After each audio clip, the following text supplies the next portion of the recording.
السلام علیکم ورحمۃ اللہ وبرکاتہ۔ وعلیکم السلام ورحمۃ اللہ وبرکاتہ۔ نحمده ونصلی علی رسولہ الکریم، اما بعد فاعوذ باللہ من الشیطان الرجیم، بسم اللہ الرحمن الرحیم، رب اشرح لی صدری ویسر لی امری واحلل عقدۃ من لسانی یفقہوا قولی۔ حضرت عائشہ رضی اللہ تعالی عنہا کے بارے میں ہم نے پڑھا تھا، اور اس میں ہم نے ان کے صدقہ خیرات کی عادت کے بارے میں پڑھا تھا۔ وہ کیا تھی؟ ایک ساتھ دیتی تھی، اور حضرت اسماء کیا کرتی تھی؟ ساتھ ساتھ دیتی جاتی تھی۔ ٹھیک ہے، آج ہم حضرت حفصہ کے بارے میں پڑھیں گے۔ ٹھیک ہے، حضرت عائشہ کے بارے میں ابھی بھی بہت کچھ ہے۔ ان کے بارے میں سیرت عائشہ ایک کتاب ہے، اس کو آپ ضرور پڑھیے۔ مجھے اس نے بہت انسپائر کیا تھا، اور دین کے کام میں بھی مجھے بہت زیادہ اس سے پش ملی تھی کہ ہاں، عورت کا ایک کردار ہے دین کی خدمت کے کام میں، ورنہ عام طور پہ تو ہمارے معاشرے میں اس کو ایکسپٹ ہی نہیں کرتے۔ وہ کہتے ہیں عورتوں کا کیا کام، مرد کریں تو کریں۔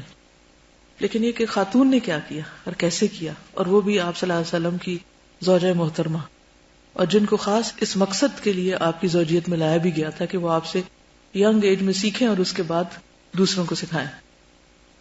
آپ میں سے بھی کئی لوگوں کو مدینہ جانے کا اتفاق ہوا ہوگا، اور پھر قریب سے مسجد نبی میں وہ جگہ دیکھنے کا اللہ نے بہت فضل کیا کہ پچھلے ہم حج پہ جب گئے تو اللہ سبحانہ وتعالیٰ کی خاص فضل سے ہمیں خاص پروٹوکول دیا گیا، اور ہمیں بالکل قریب لے جایا گیا جہاں نبی صلی اللہ علیہ وسلم پہ درود پڑھا جاتا ہے، اور جہاں پر آپ دفن ہیں اس کے بالکل قریب۔ تو اس کی کیفیت ہی کچھ اور تھی۔ تو وہاں جب میں اور بہت سی باتیں سوچتی ہوں تو میں حضرت عائشہ پہ بہت رشک کرتی ہوں کہ ان کے حجرہ مبارک میں آپ دفن ہیں۔ لیکن اس کے ساتھ ہی جب میں تھوڑا سا اور ڈیپلی سوچتی ہوں تو بعض اوقات میرے دل پہ ایک عجیب سی کیفیت طاری ہوتی ہے، اور وہ یہ کہ صرف 18 سال کی ہیں، اونلی 18، حضور صلی اللہ علیہ وسلم کی وفات ہو گئی۔ آپ ایک عام شوہر نہیں ہیں، وہ بہت ہی لونگ اور کیئرنگ، حتیٰ کہ بھری محفل میں اگر آپ سے کوئی پوچھتا تھا کہ آپ کو سب سے زیادہ کس سے پیار ہے تو آپ کہتے کہ عائشہ سے، اور پھر اس کے بعد تو عائشہ کے والد سے۔ تو ایک خاتون جس کو یہ پتا ہو کہ میرا شوہر مجھ سے بہت زیادہ محبت کرتا ہے اور سب سے زیادہ کرتا ہے، تو خود اس کے اپنے دل کی کیفیت کیا ہوگی، اور جس محبت پر بہت سے لوگوں کی گواہی بھی ہو۔ حتیٰ کہ یہاں تک آتا ہے کہ بعض صحابہ صرف اس دن کا انتظار کرتے تھے کہ جس دن آپ حضرت عائشہ کی طرف ہوں تو ہدیہ بھیجیں۔ ہشام اپنے والد عروہ سے روایت کرتے ہیں کہ لوگ آپ صلی اللہ علیہ وسلم کی خدمت میں اپنے ہدیے حضرت عائشہ کی باری کے دن پیش کرتے تھے۔ حضرت عائشہ فرماتی ہے کہ ایک دن میرے ساتھ والی بیویاں ام سلمہ کے پاس جمع ہوئیں اور کہا کہ ام سلمہ، اللہ کی قسم لوگ اپنے ہدیے قصدن عائشہ کی باری کے دن میں بھیجتے ہیں، یعنی لوگ ہمارے ساتھ زیادتی کرتے ہیں، حالانکہ جس طرح عائشہ کو خیر کی خواہش ہے اسی طرح ہم کو بھی ہے، لہذا تم رسول اللہ صلی اللہ علیہ وسلم سے عرض کرو کہ آپ لوگوں سے فرمائیں کہ میں جہاں ہوں جون سا بھی گھر ہو وہیں اپنے ہدیے پیش کیا کریں۔ حضرت عائشہ فرماتی ہیں چنانچہ ام سلمہ نے آپ صلی اللہ علیہ وسلم سے اس بارے میں عرض کیا، آپ نے کچھ جواب نہ دیا۔ کیا یہ کہا جا سکتا ہے؟ لوگوں کو سوچنے کی بات ہے۔ بعض اوقات خواتین کے مطالبات جو ہوتے ہیں وہ جذباتی ہوتے ہیں۔ انہوں نے دوبارہ عرض کیا، تب بھی جواب نہ دیا۔ تیسری بار عرض کیا، آپ نے فرمایا ام سلمہ مجھے عائشہ کے بارے میں اذیت مت دو، اللہ کی قسم میرے پاس تم میں سے کسی بیوی کے لحاف میں وحی نہیں آئی مگر عائشہ کے لحاف میں وحی نازل ہوئی ہے۔ تو جو ان کا مقام اور مرتبہ ہے وہ اپنی جگہ ہے۔ اب آپ دیکھیے، وہ عورت جس کو اس کا شوہر بھی چاہتا ہو، جس کی رسپیکٹ عام مسلمانوں کے اندر بھی ہو، اس کو پتا ہے کہ اس کا مقام کیا ہے۔ ہر انسان کو معلوم ہوتا ہے کہ اس کی پوزیشن کیا ہے۔ ان ساری نعمتوں کے باوجود 18 سال کی عمر میں بیوہ ہو جاتی ہیں، شوہر بھی جاتا ہے، گھر بھی جاتا ہے، کیونکہ اس گھر میں تو نبی صلی اللہ علیہ وسلم دفن ہے۔ آپ کو معلوم ہے کہ عورت کو عدت کہاں گزارنی ہوتی ہے؟ اپنے گھر میں، کیونکہ اس گھر کی ہر چیز کے ساتھ اس کی ایک اٹیچمنٹ ہوتی ہے، ایک یاد ہوتی ہے اس کی، تو وہ اتنی جلدی اپنے آپ کو ڈیٹیچ نہیں کر سکتی۔ تو اس لیے حکم دیا گیا کہ جہاں پر شوہر کی وفات ہو وہیں پر ہی عدت گزاری جائے۔ اب حضرت عائشہ اس کمرے سے بھی باہر آ جاتی ہیں، شوہر بھی گئے، لیکن جتنا بھی میں نے حضرت عائشہ کی مسند امام احمد بن حنبل پڑھے، اس میں آپ دیکھیں کہ جو بھی ان سے احادیث روایت ہوتی ہیں وہ ساری آپ ایک نظر کھنگالیں. اسی طرح اور بھی حضرت عائشہ کی سیرت کے بارے میں جتنا بھی آپ جانیں. ایک چیز میں نے بہت تلاش کرنے کی کوشش کی، مجھے ابھی تک نہیں ملی، اور وہ کیا تھی کہ حضرت عائشہ نے اس بات کو مسئلہ بنا کے کہ مجھ پہ اب غم کا پہاڑ ٹوٹ پڑا ہے، اب میری تو کمر ٹوٹ گئی ہے اور میں کچھ نہیں کر سکتی، میرے ساتھ تو بہت زیادتی، نہ میں اب شادی کر سکتی ہوں، نہ میں گھر سے باہر جا سکتی ہوں، کیونکہ ازواج مطہرات کے لیے کھلے عام گھر سے جانے کی اجازت بھی نہیں تھی. تو میرے لیے تو گھر قید ہو گیا. وہ اس کو عذر بنا سکتی تھی نا، بہانہ بنا سکتی تھی، اور وہ روتی رہتی دن رات اور ڈپریشن میں چلی جاتی اور پڑ جاتی اور بیمار ہو جاتی اور کچھ عرصے بعد فوت ہو جاتی. کیا حاصل ہوتا ان کو یا امت کو؟ کچھ بھی نہیں. انہوں نے کیا کیا؟ کتنی بہادری سے کام لیا. صدمہ ان سے بڑھ کے کس کو ہو سکتا ہے؟ میں ایک دن ایسے نماز پڑھ کے بیٹھی تو میں حضرت عائشہ کے بارے میں سوچ رہی اب یقین کرے کہ میں سسکیوں سے بیٹھی بیٹھی رونے لگ گئی، صرف ان کی کیفیت سوچ کے کہ ان کے اوپر کیا گزری ہوگی. لیکن وہ کتنی بہادر خاتون تھی. ایک بہادری ہوتی ہے دوسروں کا مقابلہ کرنے میں، ایک بہادری ہوتی ہے خود اپنے اوپر قابو پانے میں. میں سمجھتی ہوں یہ زیادہ بڑی بہادری ہے کہ انسان خود کو کنٹرول کر لے، اپنے غصے کو، اپنے غم کو، اپنے ڈپریشن کو، افسوس کو، اپنی بیماری کو، اپنی تھکاوٹ کو، اپنی نیند کو، اپنی ہر چیز کو. اور جس چیز میں اس کا اپنا فائدہ ہے، بندوں کا بھلا ہے، دین کا فائدہ ہے، آخرت کا فائدہ ہے، اس پہ انسان ڈٹا رہے، جمع رہے کہ نہیں یہ نہیں میں چھوڑ سکتا، یہ رستہ نہیں مجھے چھوڑنا، اور اللہ کے فیصلوں کو انسان قبول کرے. بہت سی خواتین جن کو زندگی میں اس قسم کے مسائل پیش آتے ہیں وہ سب کو بلا دیتی ہیں، حتیٰ کہ اپنے آپ کو بلا دیتی ہیں، اور اپنے آپ کو غم کے حوالے کر دیتی ہیں کہ اب چونکہ ہمارے ساتھ یہ حادثہ یا صدمہ پیش آ چکا ہے اس لیے ہمارا رونا دھونا تب رکنا ہی نہیں، اور ہم نے تو اب کوئی کام کرنا نہیں کیونکہ ہم تو بڑے مظلوم بیچارے ہیں. تو میں سمجھتی ہوں ایسی ساری خواتین کے لیے حضرت عائشہ رضی اللہ تعالی عنہا کی زندگی بہترین نمونہ ہے کہ انہوں نے نہ بیوگی کو، نہ جوانی کو، نہ کسی اور چیز کے جانے کو کوئی مسئلہ نہیں بنایا، اور اپنے وقت کا بہترین استعمال کیا.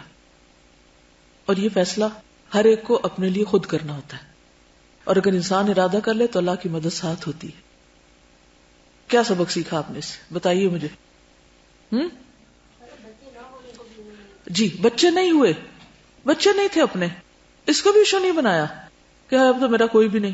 2 سال بعد باپ بھی فوت ہو گئے حضرت ابو بکر، اس کو بھی ایشو نہیں بنایا، کسی چیز کو ایشو نہیں بنایا، کیونکہ وہ اپنی قدر پہچانتی تھی، اپنے وقت کی قدر پہچانتی.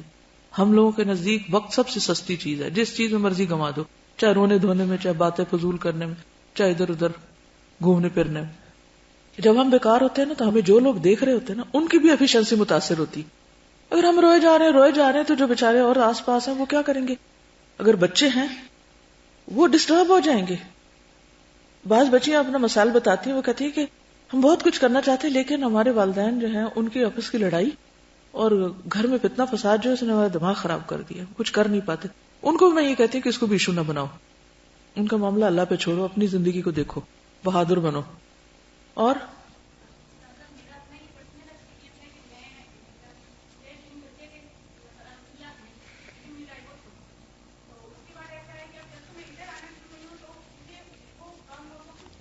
الحمدللہ اتنی اللہ نے اور نعمتیں دی، اگر ایک چلی گئی تو اس میں بھی اللہ کے فیصلے پر راضی ہونا چاہیے.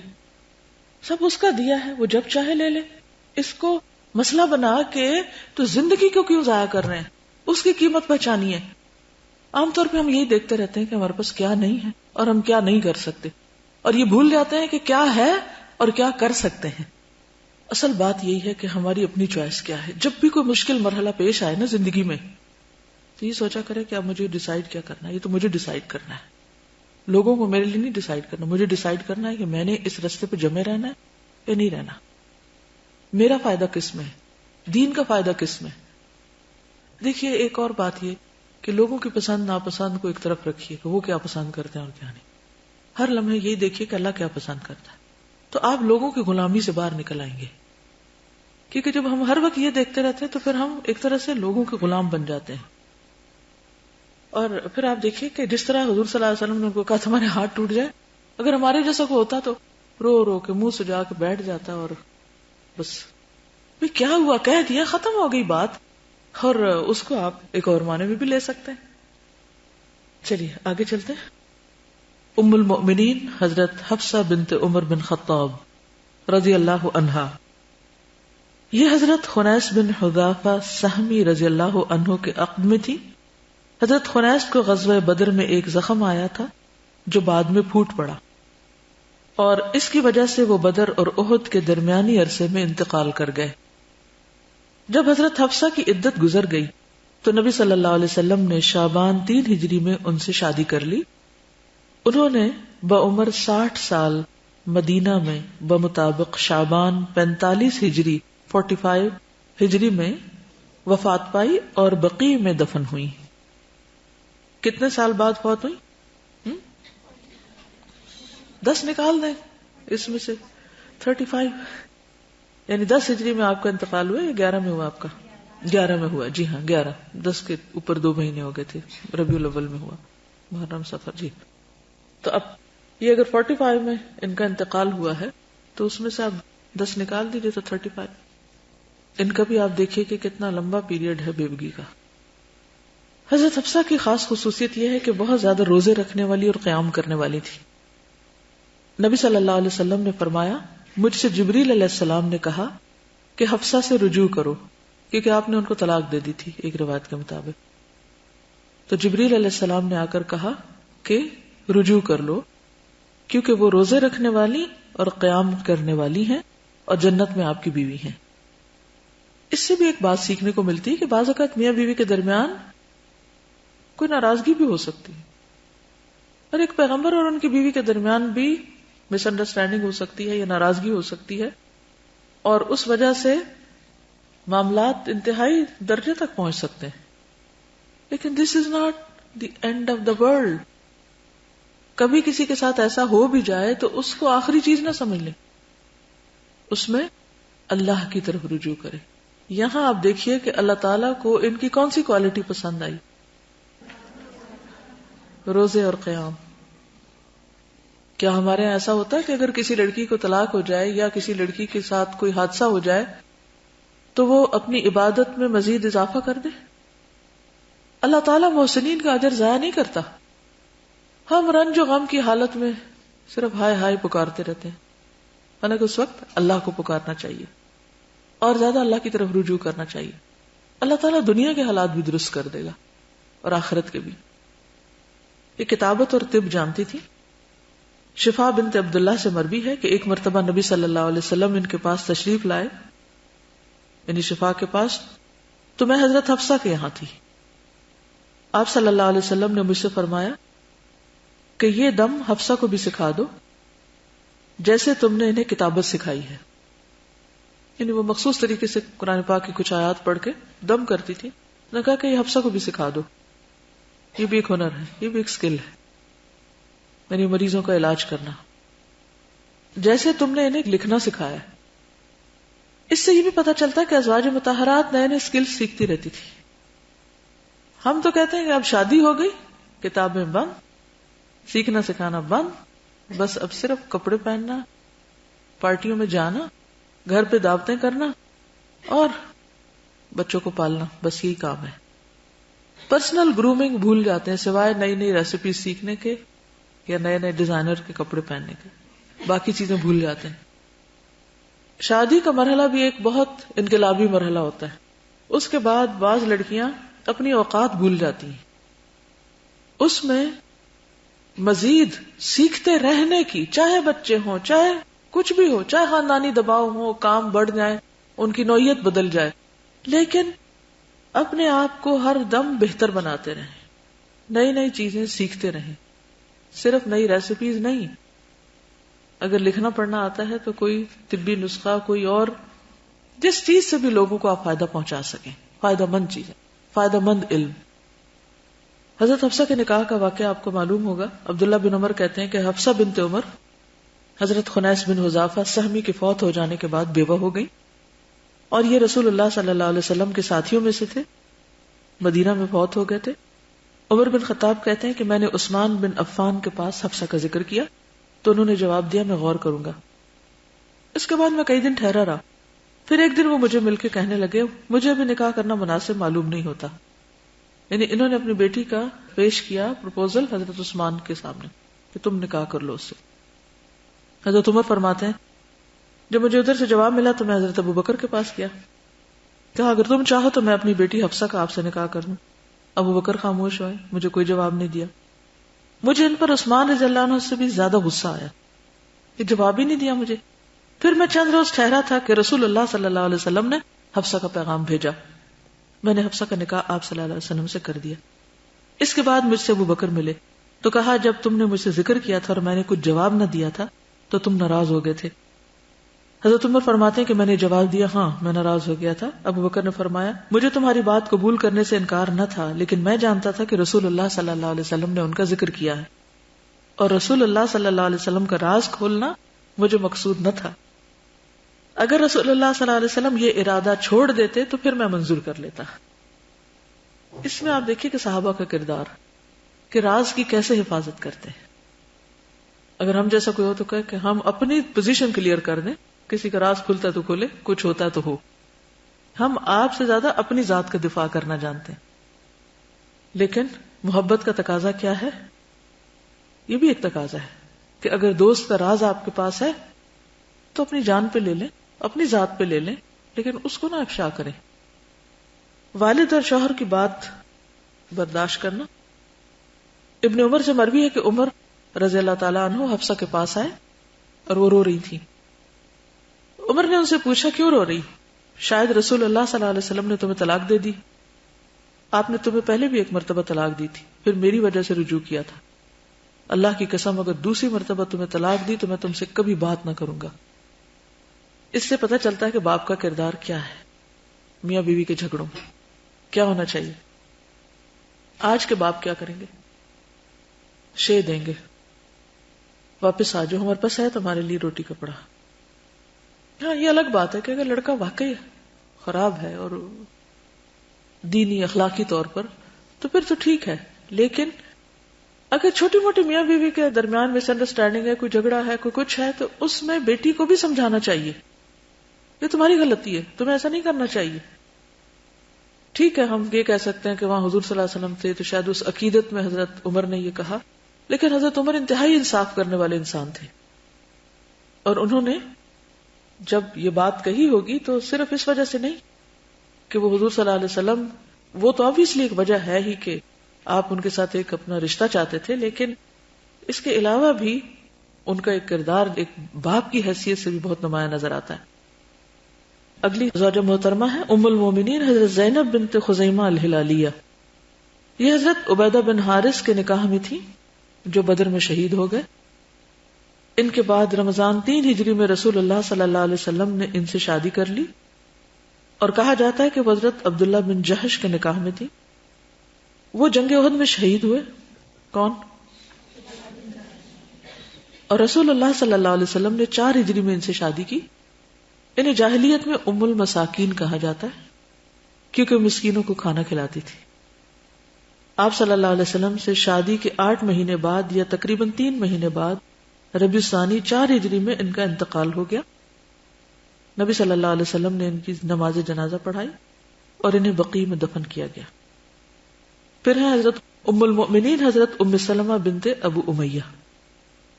یہ حضرت ابو سلمہ کے عقب میں تھی اور ان سے ان کی کئی اولادیں تھیں. کن سے؟ ابو سلمہ سے حضرت ام سلمہ کی کئی اولادیں تھیں، یعنی بچے تھے. ابو سلمہ جمادی الاخری 4 ہجری میں وفات پا گئے. پھر رسول اللہ صلی اللہ علیہ وسلم نے شوال 4 ہجری میں چند روز باقی تھے کہ ان سے شادی کر لی. یہ فقیہ ترین اور عقل مند ترین عورتوں میں سے تھی. ان کے بارے میں کہا جاتا ہے کہ اگر ان کے فتاوی کو اکٹھا کیا جائے تو پوری کتاب بن جائے. مفتیہ تھی. 84 سال کی عمر میں 59 ہجری میں، 59 ہجری میں، اور کہا جاتا ہے کہ 62 ہجری میں وفات پائی اور بقیع میں دفن ہوئی. 62 میں سے 10 نکال لیں، بیوگی کا عرصہ سامنے آ جائے گا. اب یہاں بھی آپ دیکھتے ہیں کہ ایک عقلمند ترین خاتون ہیں اور بچے بھی ہیں اور پہلے سے بھی بیوہ ہیں، پھر بیوہ ہوتی ہیں، اور تقریباً آپ اگر 59 بھی کہیں تو 50 سال بیوگی کی حالت میں گزارتی ہیں، لیکن بہت ہی پروڈکٹیو سال. جس انسان کو اپنی قدر و قیمت معلوم ہو وہ پھر خود کو ضائع نہیں کرتا، وہ کوئی ایسا کام کرتا ہے جو اس کی آخرت میں کام آئے. ام سلمہ جو ہیں یہ پہلا گھرانہ ہے، یعنی ام سلمہ اور ابو سلمہ کا، کہ جس نے ہجرت کی. حضرت ام سلمہ سے روایت ہے کہ رسول اللہ صلی اللہ علیہ وسلم نے فرمایا اگر مسلمان پر کوئی مصیبت آئے اور وہ اللہ کے حکم کے مطابق انا للہ و انا الیہ راجعون پڑھے اور پھر پڑھے اللہم اجرنی فی مصیبتی یا اللہم اجرنی فی مصیبتی واخلف لی خیرا منہا الا اخلف اللہ لہ خیرا منہا، اے اللہ مجھے میری مصیبت میں اجر دے اور میرے لیے اس کا نعم البدل عطا فرما، تو اللہ تعالیٰ اس کو اس سے بہتر عطا فرماتے ہیں. یعنی جو صبر کرتا ہے، لوگ کہتے ہیں نا صبر نہیں ہوتا، جو صبر کرتا ہے اللہ کی رضا پہ راضی رہتا ہے اور اس وقت یہ دعا کرتا ہے تو اللہ تعالیٰ اس کی مصیبت بھی ٹال دیتے ہیں اور کمپنسیشن بھی دیتے ہیں، اس سے بہتر دیتے ہیں، دنیا میں بھی دیتے ہیں. جب ابو سلمہ فوت ہوئے تو میں نے کہا ابو سلمہ سے افضل کون سا مسلمان ہوگا، کیونکہ وہ پہلا گھرانہ تھا جس نے رسول اللہ صلی اللہ علیہ وسلم کی طرف ہجرت فرمائی تھی. پھر میں نے اسی قول کو پختہ یقین سے دہرایا کہ اگر اللہ کے رسول صلی اللہ علیہ وسلم کہہ رہے ہیں تو کوئی شک نہیں، صحیح کہہ رہے ہوں گے. تو اللہ نے میرے لیے ابو سلمہ کے بدلے رسول اللہ صلی اللہ علیہ وسلم عطا فرمائے. آپ نے میرے پاس حاتب بن ابی بلتہ کو اپنے لیے پیغام نکاح دینے کے لیے بھیجا تو میں نے کہا میری ایک لڑکی ہے اور میں غیرت مند ہوں. تو آپ نے فرمایا اس کی بیٹی کے لیے تو ہم دعا کرتے ہیں کہ اللہ اس سے بے نیاز کر دے، اور ان کی غیرت کے لیے بھی دعا کرتا ہوں کہ اللہ اسے ختم کر دے. یعنی ایسی غیرت جو اس نکاح میں حائل ہے. حکمت کیا ہے کہ آپ صلی اللہ علیہ وسلم ان سے نکاح کر رہے ہیں؟ یہ عقل مند ترین خاتون ہے.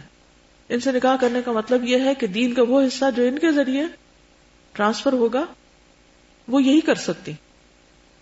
انس رضی اللہ تعالیٰ عنہ بیان کرتے ہیں کہ جب ابو سلمہ کی وفات کا وقت قریب تھا تو ان کی بیوی نے کہا آپ مجھے کس کے سپرد کر کے جا رہے ہیں؟ انہوں نے کہا اے اللہ بے شک تو ام سلمہ کے حق میں مجھ سے بہتر ہے، یعنی اللہ کے سپرد کر رہا ہوں.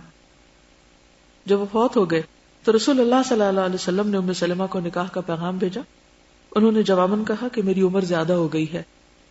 آپ نے فرمایا میں آپ سے بڑا ہوں، آپ کے بچے اللہ اور اس کے رسول کے سپرد ہیں، اور رہا مسئلہ ناگواری اور غیرت کا مجھے امید اللہ اسے ختم کر دے گا. پھر آپ نے ان سے شادی کر لی اور ان کی طرف 2 چکیاں اور پانی کا ایک گھڑا بھیجا. یعنی ایک طرح سے مہر تھا، ان کے گھر کی ضرورت. اس روایت سے یہ بھی پتہ چلتا ہے کہ گھر کا ساز و سامان مہیا کرنا، جہیز لانا عورت کی ذمہ داری نہیں ہے، مرد کی ذمہ داری ہے. سفینہ کہتے ہیں کہ میں حضرت ام سلمہ کا غلام تھا. انہوں نے فرمایا کہ میں تجھے آزاد کرتی ہوں اس شرط پر کہ تم رسول اللہ صلی اللہ علیہ وسلم کی خدمت کرو گے جب تک تم زندہ رہو. بس انہوں نے مجھے آزاد کر دیا اور مجھ پر یہ شرط لگائی، تو انہوں نے پھر اپنی شرط پوری کی. اور وہ واقعہ تو آپ کو یاد ہے کہ جب صلح حدیبیہ کے موقع پر آپ صلی اللہ علیہ وسلم نے صحابہ کو قربانیاں کرنے کے لیے احرام کھولنے کے لیے کہا تو کوئی نہیں مانا، تو حضرت ام سلمہ کے پاس ہے اور آپ بہت غصے میں تھے. تو انہوں نے بہت عمدہ مشورہ دیا. اس سے پتہ چلتا ہے کہ کتنی عقل مند تھی.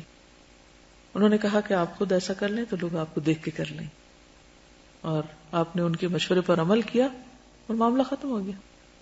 ورنہ اگر اس میں وہ صحابہ کے بارے میں آپ کو بدگمان کر دیتی یا کوئی بھی منفی بات کہتی تو نتیجہ یہ نہ نکلتا، کچھ اور ہوتا. عموماً جھگڑے فساد کب ہوتے کہ جب ایک شخص کو دوسرے سے کوئی ناراضگی ہوتی ہے اور وہ تیسرے کے پاس جا کے مشورہ کرتا ہے تو وہ اس کو اور فلیئر اپ کر دیتا ہے، اس کے غصے میں ایسا مشورہ دیتا ہے کہ وہ معاملہ اور زیادہ بڑھ جائے. تو اس وقت کیا کرنا چاہیے؟ جب 2 لوگوں کے درمیان غلط فہمی ہو تو تیسرے کو کیا طریقہ اختیار کرنا چاہیے؟ اس کو بڑھائے یا گھٹائے، یا اس کو مثبت رخ دے؟ یہ ڈپینڈ کرتا ہے کہ ہمارے ساتھی کون ہے اور دوست کون ہے.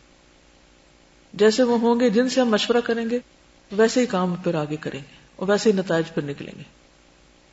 تو اللہ نے عقل مند ترین خواتین ان کے آس پاس اس لیے رکھی کہ وہ کار نبوت میں بھی آپ کی بہترین ساتھی، زندگی میں بھی اور بعد میں بھی. کعب بن مالک کہتے ہیں, کون تھے کعب بن مالک؟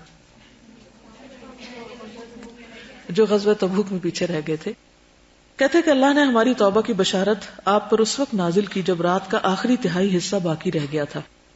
آپ اس وقت حضرت ام سلمہ کے گھر تشریف فرما تھے.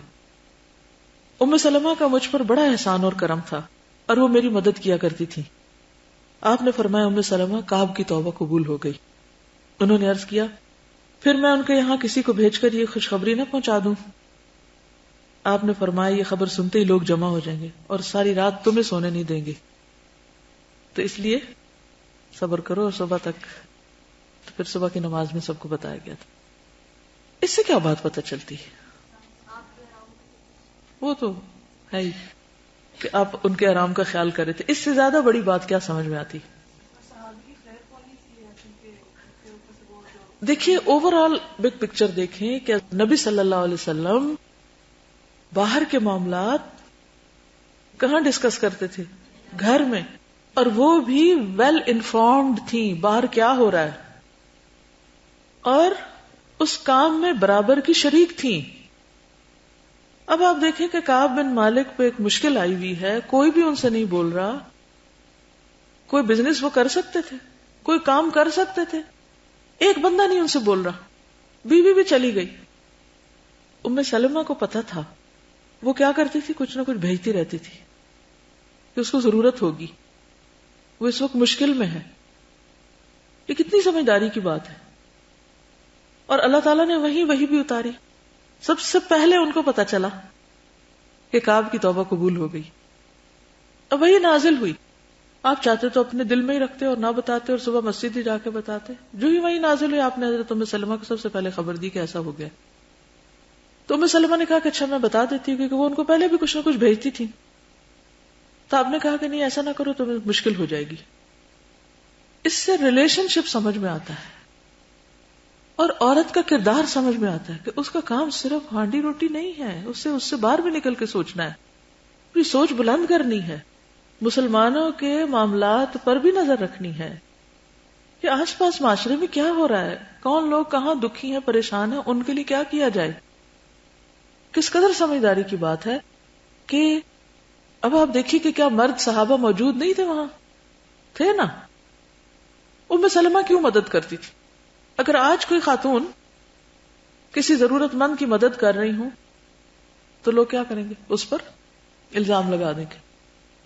تم کون ہوتی ہو فلاں کی مدد کرنے والی, تم کون ہوتی ہو اس کو دینے والی, تمہارا کیا لگتا ہے وہ, تمہارے دل میں ایسی ہمدردی کیوں ہے؟ لیکن یہ وسعت آپ دیکھیے. ایک تو یہ تھا کہ امہات المومنین امت کی مائیں تو تھیں, ازواج مطہرات بھی تھیں, لیکن اس کے ساتھ ساتھ وہ ایک انڈیویجول بھی تھی کہ انہوں نے اپنی آخرت کے لیے اپنی عقل استعمال کر کے اپنے لیے نیکی کے مختلف دروازے کھولے ہوئے تھے کہ کیا کیا ان کو کرنا ہے. تو ایک حدود کے اندر رہتے ہوئے آپ مختلف لوگوں کی مدد کر سکتے ہیں اپنی سوچ کے ساتھ. اگر شوہر کے مال میں سے آپ صدقہ دے رہے ہیں تو آپ اس کو ضرور مشورے میں شامل رکھیے, لیکن اگر آپ کا اپنا ذاتی مال ہے اور اس میں آپ کسی کو دے رہے ہیں تو شوہر کے علم میں لا کر, اس کے لیے اجازت ضروری نہیں, علم میں لانا کافی ہے کہ میں یہ کر رہی ہوں, لیکن چھپ کے کوئی کام نہ کریں اس طرح کا کہ شوہر کے لیے غلط فہمی کا سبب بنے. مصیبت کہاں آتی ہے کہ جب ہم اس طرح کے کام سنگل ہینڈیڈلی خود ہی لے کے چل پڑتے ہیں اور پھر پھنس جاتے ہیں آگے جا کر. یہ نہیں ہونا چاہیے. تو آپس میں ایک دوسرے کے ساتھ انفارمیشن شیئر کرنی چاہیے, اور جو اجتماعی خیر اور بھلائی کے کام ہے اس میں شوہر بیوی کو آپس میں ایک دوسرے کے ساتھ مل کے چلنا چاہیے. یہ نہیں کہ بیوی خود سے الگ نے کوئی رستہ نکالا ہے, شوہر اپنے کوئی کام کر رہا ہے, نہیں, ایک باہم انڈرسٹینڈنگ ہونی چاہیے.